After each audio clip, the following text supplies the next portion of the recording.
Hey guys, and welcome to another Antco video. It has been over 9 months since I started this channel, and after 317 videos and 63,000 views, we have finally hit 400 subscribers. I am so grateful to all of you Antco fans out there, and as a channel, we couldn't have made it this far without the support of all of you. But anyways, without further ado, I present to you my first full Ant Room tour of 2021. First up, we have one of this channel's longtime favorites, our Myrmecia nigricincta colony. We've had them for more than half a year now, and in that time they have slightly grown from around 75 workers to 80 workers, and a ton of brood. The reason for the slow growth is most likely because they don't have enough substrate inside the nest. I have all the substrate I need, but the problem is that there's no way for me to put the substrate in. I tried putting in a piece of tubing full of sand, and they utilized some of it, but the process of removing the old tubing and plugging a new piece of tubing in is very dangerous and nerve-wracking, because these bull ants are very alert and will always try to attack me whenever I come close to their nest. But to my new Iridomyrmex purpureus colony, there's no such thing as a slow growth rate. In the short month I've had them for, at least 50 new workers have eclosed. I estimate that they will grow out of this Ozant's large acrylic nest in around 3 months. And already they are using the space underneath the nest as a nursery, as their main nest is too full.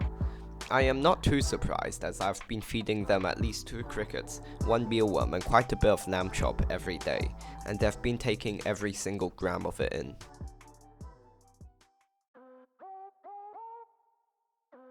My Iridomyrmex anceps colony, however, is quite the opposite.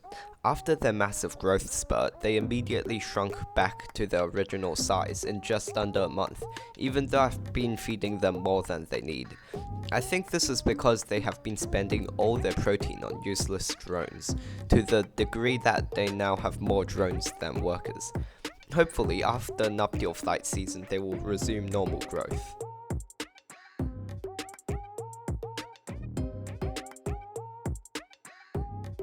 Up next is another fast-growing colony, my Camponotus loni colony, which I got from a trade with Cool Critters Australia around 6 months ago, has been growing like crazy despite a massive mite pandemic. It seems like these mites are harmless and are not doing anything to the ants, because even though now almost every ant has at least 10 mites on them, their growth hasn't slowed down one bit. The queen has also been laying tons of eggs non-stop, causing a population explosion. I currently don't have any nest that I can comfortably fit them into right now, but I will most likely wait until they grow a bit larger, and then move them into my spare casita.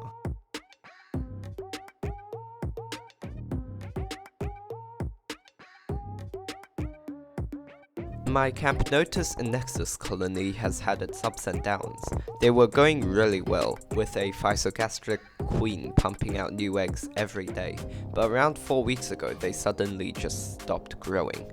They now have around 75% of the workers they had before, and lost that 25% all in 3 days when I left them in a slightly sunnier place.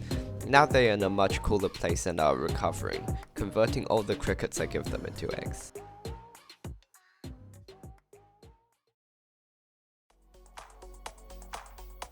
The Chromatogaster super colony, however, has been growing at a stable rate since I moved them into the Polyraches hookery inception chamber.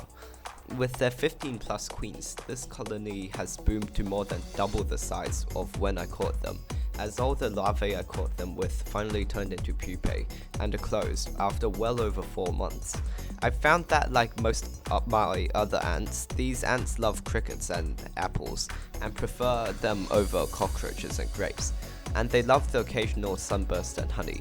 Though if I don't dilute the liquids and put them in Biformica liquid feeders, they also love to drown themselves in these drinks.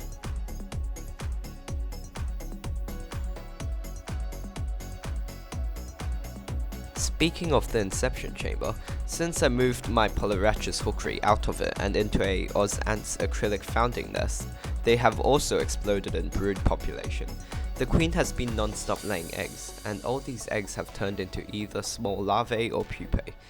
They too love sunburst apple and crickets, and workers eat everything they can from the food source before returning home, instead of just dragging the food home like what my other ants do.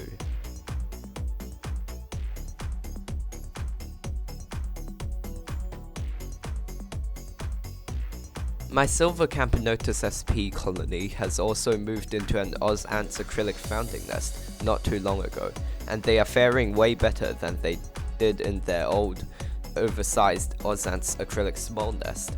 Their queen recently laid a massive batch of new eggs, and that have now turned into dozens of small larvae. Soon they will spin cocoons and eventually they will join the queen's workforce. When that happens, I will have to move them into a larger nest, most likely the Oz Ants acrylic small nest they were using before.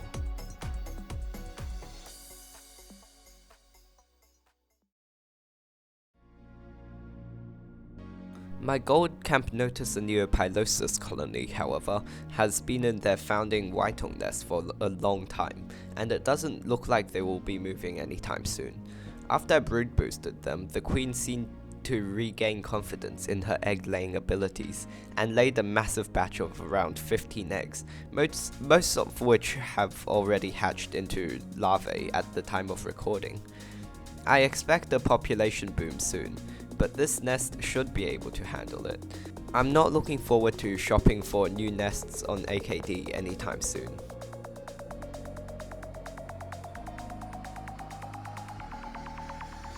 Speaking of gold ants, my Polarachus ammon colony has been going kind of well. They spent all their energy on producing massive amounts of drones, which can't even leave the nest, and now they're left with a ton of useless mouths to feed, and a major worker deficiency. Though I think that the queen has realized this and recently laid another batch of around 40 eggs, which will hopefully turn into another army of workers and not a useless drone tea party.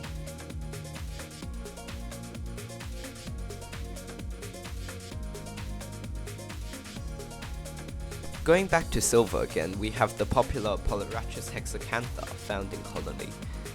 Not that they are a founding colony anymore, and with more than 70 workers and much more brood, some may even say that they are mature. They now take in one cricket each day, and are able to pump out a few eggs after each feed.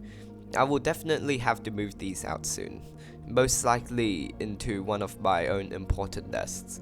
I still have some for sale, by the way. If anyone is interested, just let me know in the comments.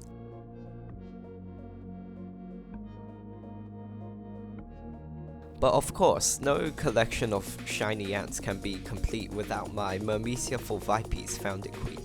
After my last one died of an unknown cause, I moved a younger queen into the mini hearth and gave her the old queen's brood. Now, after more than a month, she finally has a pupa and 2 large larvae coming along.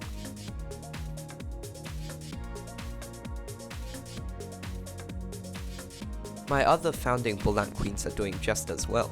My more successful Myrmecia nigricincta mini hearth founding queen already has 2 pupae, and it seems like more are bound to come. I'm expecting first generation workers really soon, as in sometime within the next month or so. The other Myrmecia nigricincta only has 2 large larvae and no pupae, and is not growing as fast, but workers are still bound to come soon.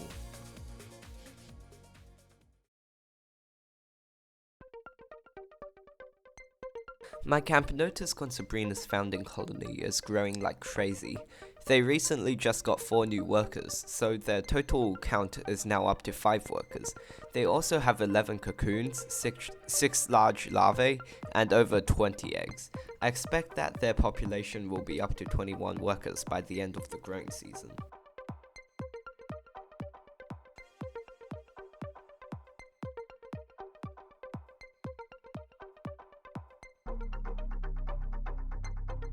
Speaking of founding queens, I recently caught a new Podomurma sp Muscleman tree ant queen. They are insanely rare, and to my knowledge, I am the only ant YouTuber that has one. She currently has 4 eggs and is looking very healthy, apart from the massive dent in her gaster. Currently, I am keeping her in a test tube with an ant shack small outworld, and she seems to really like this setup.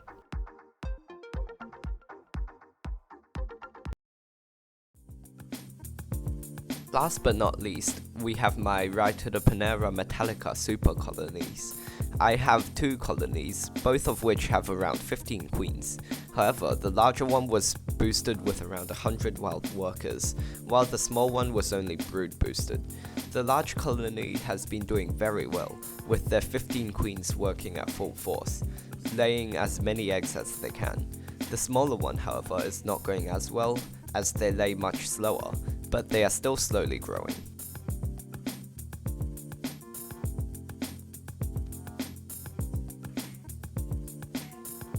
So that's all for this full ant room tour.